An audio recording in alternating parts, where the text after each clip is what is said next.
정무수석님, 저쪽 발언대로 좀 나와주시죠.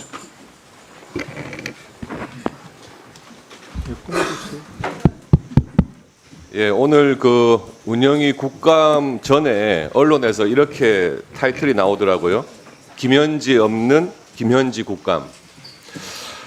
운영위 위원으로서 참 유감입니다. 금년 국감이 정말 김현지로 시작해가지고 김현지로 끝나는 것 같습니다.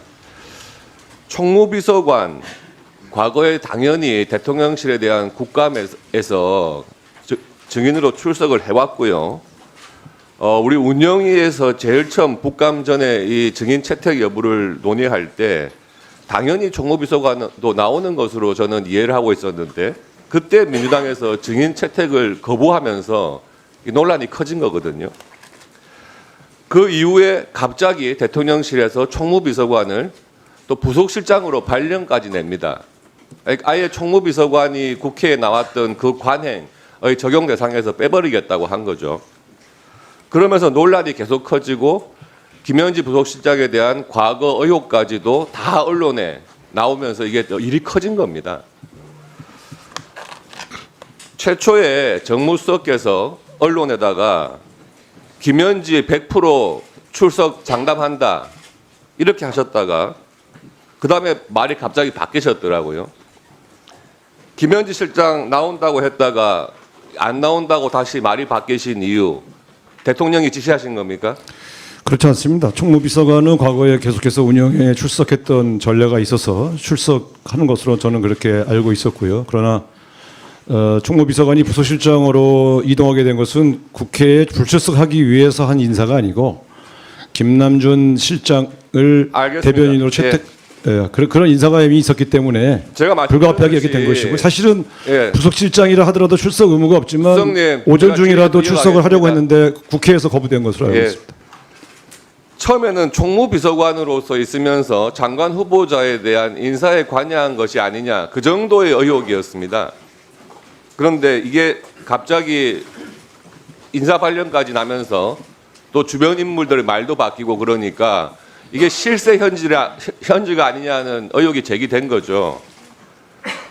근데 저는 이런 의혹보다도 이 국감에 불출석하는 그 과정에서 민주당에서 그 김현지 부속실장을 감싸기 위해 가지고 바뀌는 말들, 저는 이런 것들이 더 이게 문제가 아닌가 하는 생각이 들거든요. 정무수석님의 말씀도 바뀌었고요. 박지원 의원님, 김현지 똑똑하다. 내가 국정감사장 나가라고 했다. 국회에서 부르면은 나갈 것이다. 방송 나와서 장담했다가요. 하루 만에 다음날 아침에 김현지 못 나간답니다. 이렇게 말씀이 바뀌셨어요. 저는 이게 다선 국회의원 또 정무수석의 말까지 바꿀 수 있는 사람이 과연 누군가 굉장히 궁금합니다. 저는 말을 바꾼 적이 없고요. 오전 중이라도 오전 시간이라도 출석하는 게 바람직하다고 해서 권유를 했고 또 출석을 하기로 했었습니다. 수석님 질의 안 끝났습니다 아직.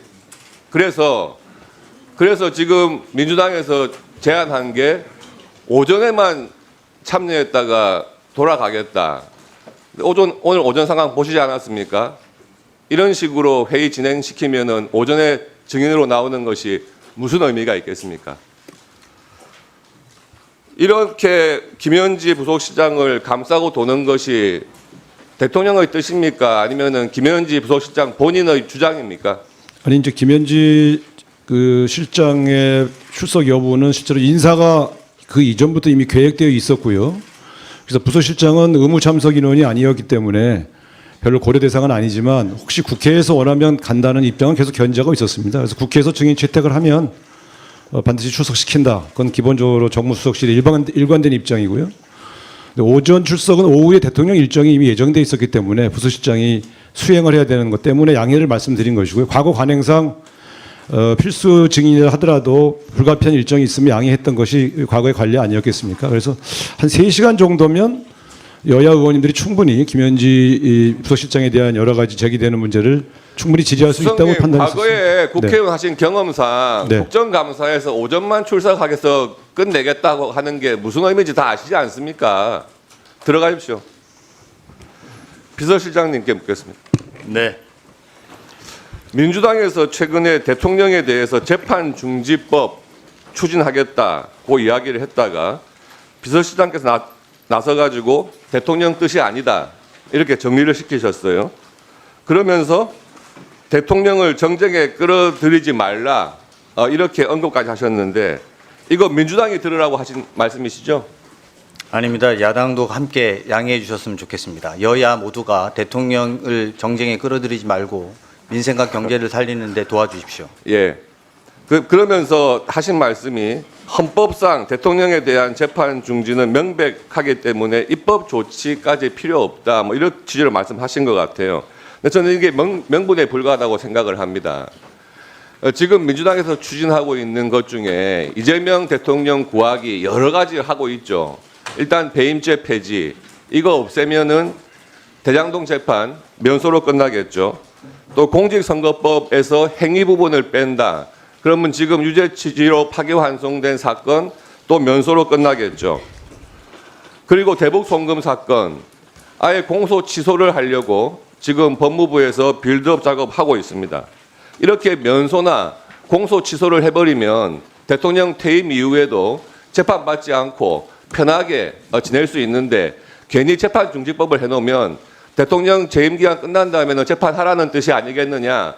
그러니까 그거 하지 말고 공소 취소나 면소하라 이런 취지 아니겠습니까? 저는 이런 것을 보면은요, 산신령과 도끼 그 설화의 현대판 같아요. 낡아 빠진 쇠도끼, 예, 재판중지법 그런 거 하지 말고 그냥 바로 금도끼, 은도끼 내놔. 예, 면소하고 공소 취소해. 지금 그런 방향으로 가시려고 재판중지법 굳이 할 필요 없다. 그렇게 하시는 거 아닙니까? 아닙니다. 의원님, 저 답변 드릴 기회를 해주셔서 감사한데요. 제가 몇 가지 말씀 좀 올리겠습니다. 저희는 법적 판단은 법원의 몫이고 국민의 판단은 선거로 증명됐다고 생각합니다. 그리고 대통령의 재판 중지와 관련해서는 헌법 84조에 따라서 현직 대통령에 대한 형사재판은 중지된다는 게 다수헌법학자의 의견이고요. 견해이고 헌법재판소도 같은 취지로 해석을 내린 바 있습니다. 이에 따라서 운영하는 것이지 그 문제가 저희 대통령실 운영과 대통령과는 무관하다는 말씀 드립니다. 공소취소나 면소에 대해서 잘 못 들었습니다. 공소취소나 면소 이런 부분까지 말씀해 보시죠. 제가 별도 그 부분에 대해서 드릴 말씀이 별도로 없습니다. 자, 수고하셨습니다. 다음은 존경하는